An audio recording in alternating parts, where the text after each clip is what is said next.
చంద్రబాబు నాయుడు గారు వచ్చారు. ఆ పాత బొక్కలన్నీ పూడ్చుకోవడానికి ఇంకా 2 నెలలన్నా పట్టిద్ది.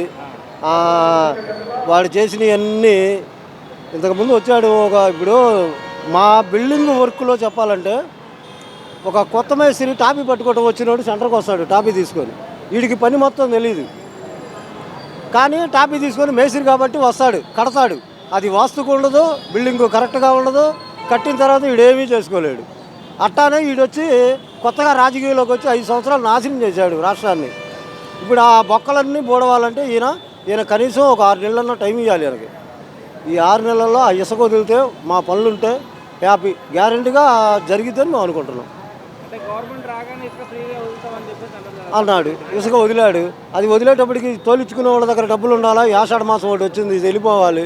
వీళ్ళ దగ్గర డబ్బులు ఉండాలిగా. తోలించుకొని చిన్న వాళ్ళు అందరు, పెద్ద వాళ్ళు కాదు, చిన్న వాళ్ళు, మామూలు చిన్న ఇల్లు వాళ్ళు కొనుక్కోవాలి ఇసుక. వాళ్ళు కొనుక్కుంటే మాకు పనులు ఉంటాయి. పెద్దవాళ్ళు హిందీ వాళ్ళని తెచ్చుకొని పనులు చేయించుకుంటారు. వాళ్ళ వల్ల ఉపయోగం లేదు మాకు. చిన్న వాళ్ళు, మిడిల్ క్లాస్ ఫ్యామిలీస్, వీళ్ళు తెచ్చుకోవాలి. వీళ్ళకి ఇసుక దొరికితే చాలు, మాకు పనులు ఉంటాయి. భవన నిర్మాణ కార్మికులకు మొత్తానికి ముందు ఇదొకటి మంచి పని చేశాడు చంద్రబాబు నాయుడు గారు. ఆయనకి చేతులు ఎత్తి నమస్కారం చెప్పొచ్చు. అదొకటి, ఇసుక ఫ్రీ బదులు. ఇవన్నీ పూడ్చుకునేటప్పటికి ఇంకా 4-5 నెలలు పడింది. నిన్న పేపర్లో చదివా, కరెంట్లో కొన్ని కోట్ల అప్పులు ఉన్నాయంట. గ్యారెంటీగా వచ్చిందండి, సమస్య లేదు అందులో. 9 సంవత్సరాలు పరిపాలించినప్పుడు వర్షాలు పడకపోయినా, పొలాలు ఎండిపోయినా, ఏమి పండకపోయినా 9 సంవత్సరాలు పేదోళ్ళకి కందిపప్పు రేటు పెరగల, ఉప్పు రేటు పెరగల, ఏ రేటు పెరగల. ఈడు 5 సంవత్సరాలు పాలన చేస్తే 50 రూపాయలు కందిపప్పు 120 రూపాయల్లోకి వెళ్ళిపోయింది. 60 రూపాయలు నూనె 120 రూపాయలకి వెళ్ళింది. మరి వర్షాలు పడుతున్నాయి, అన్నీ పండుతున్నాయి, అన్నీ చేస్తున్నారు. అదేమంటే మేమేం చేస్తామంటే, గవర్నమెంట్ నీ చేతిలో ఉంది. ఏం చేసావు చెప్పు 5 సంవత్సరాల్లో నువ్వు? 5 సంవత్సరాలు పరిపాలన చేసి 3 రాజధానులు అన్నావు. ఒక్కసాటన్నా రాజధాని ఏదన్నా పూర్తి చేసావా? ఏదన్నా నువ్వు ఇళ్ళాలు కట్టుకోవడమే సరిపోయా ప్రజల సొమ్ముతో. ఈ 3 సంవత్సరాలు ఏం చేసావు మరి? ఎక్కడన్నా పని ఉందా? ప్రతి ఒక్కడు హైదరాబాద్ పారిపోయాడు. ఇక్కడ తెలుసా, ఇక్కడ బతికేవాళ్ళు మొత్తం తెలంగాణ పోయారు. ఏ పని చేసేవాడైనా సరే పనులు లేక ఆటో తోలుకుంటున్నారు. ఆటో తోలుకుంటే ఆటోకి కూడా ఏముంటున్నాయి బాడుగులు. డబ్బు నడిస్తే కదా ఎవడైనా బతికేది. పోలీసులు కొట్టే అది వేరే విషయం. వెనక నుంచి ఫోటో కొడతా 2000 వసూలు చేయటం ఎవరికి ఉందండి? ఈ ప్రభుత్వం మాత్రం సూపర్గా చేసిద్దని నమ్మకం ఉందండి, గ్యారెంటీ. అది మాత్రం చంద్రబాబు నాయుడు పరిపాలనలో రాష్ట్రం బాగుంటుంది, రాజధాని పూర్తయింది. 10:30 వరకు ఉంటామండి, బెంచ్ సర్కిల్ వరకు. అయితే తర్వాత కూడా పని లేదు, మా టాపీ పని లేదు అనుకుంటే ఏదో ఒక పని దొరికిద్ది. సాయంత్రం 6 వరకు 1 గంట పనో 2 గంటల పనో ఏదో ఒకటి దొరికిద్ది. ఏదో పనికి వెళ్తాం.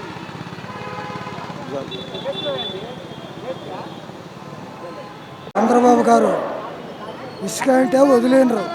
మేస్తర్లు, ఎలపర్లు కానీ ఈ బెంచరకల్లో, విజయవాడ బెంచరకల్లో పని అయితే లేదు, కూలీలు తక్కువ.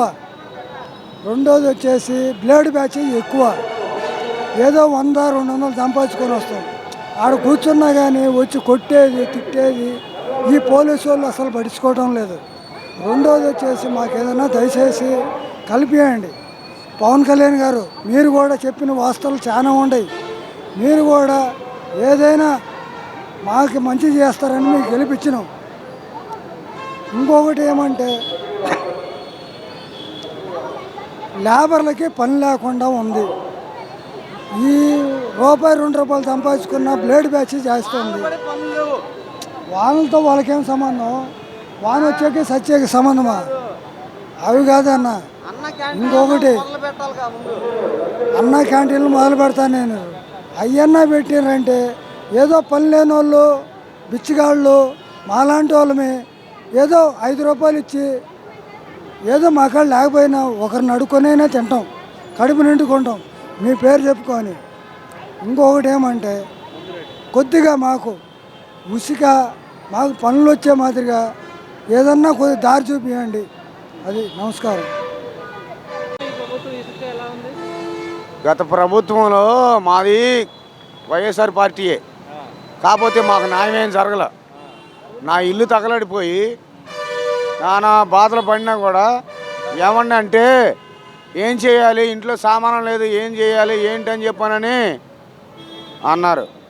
కుమార్ రాజా గారు వచ్చారు, వర్ల కుమార్ రాజా గారు వచ్చి నేను ఉన్నాను, నీకేం బాధలేదన్నాడు. బాధలేదన్నాడు కాబట్టి ఆయన మీద నమ్మకం పెట్టుకుని మేము ఉండాము. ఆ నమ్మకంతోనే మేము ఉండాము. కాకపోతే ఏంటంటే ఇప్పుడు మాత్రం ఏమి అన్యాయం జరగదు, అన్ని న్యాయాలు జరుగుతాయి, అన్ని న్యాయాలు జరుగుతాయి. ఎందుకంటే ఇది చౌదరి ప్రభుత్వం, న్యాయాలు జరుగుతాయి, అన్యాయాలు జరగవు. పెట్టుకోండి, యూట్యూబ్లో పెట్టుకోండి. అది అన్యాయం జరగటం నాకు న్యాయం చేయలేదు, నాకు న్యాయం చేయలేదండి. నా ఇల్లు తగలడిపోయి నా మట్టలు కుడుతుంటే నాకు న్యాయం చేయలే. నా ఇల్లు తగలడిపోయింది, కరెంటు ఎర్తాయి, ఏంటి బాబు అని చెప్పానంటే మేము ఏం చేయమన్నారు, మా మండలంలో మా పంచాయతీ ఆఫీసులో ఈవో ఏం చేయను వెళ్ళు అన్నాడు. మళ్ళీ చౌదరి ప్రజలకి న్యాయం చేసేవాడు కాక మాకు న్యాయం చేయలే.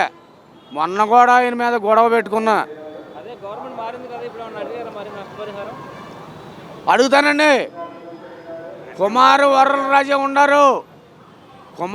వరలరాజా గారు ఉండారు, మా ఎమ్మెల్యే గారు, ఊళ్ళో రైతులు ఉండారు, పెద్దబాబు గారు ఉండారు, అందరూ ఉన్నారు. మాకు న్యాయం జరుగుద్ది. కుమార్ రాజా గారి దగ్గర నేను వెళ్తాను, మాట్లాడతాను. ఈ ఎలక్షన్ అయిన తర్వాత ఇసుక వదులుతామన్నారు. ప్రస్తుతానికి మా కృష్ణా జిల్లాలో ఇసుక ఇంకా సప్లై అవ్వలేదు. లేబర్ చాలా ఇబ్బంది పడుతున్నారండి. దయచేసి సీఎం గారికి నమస్కారం పెడుతున్నాం. ఇసుక వదిలితే లేబర్ చాలామంది బాగుపడతారు, చాలా వర్క్లు అయిపోయినాయి ఇక్కడ. అలాగే మీ చేతి మనిషి ఉన్నాడు పవన్ కళ్యాణ్ గారు, ఆయన కూడా ఇదే మాట చెప్తున్నామండి. దయచేసి ఇసుక వదిలితే చాలా లేబరు బాగుపడతారు. దీనివల్ల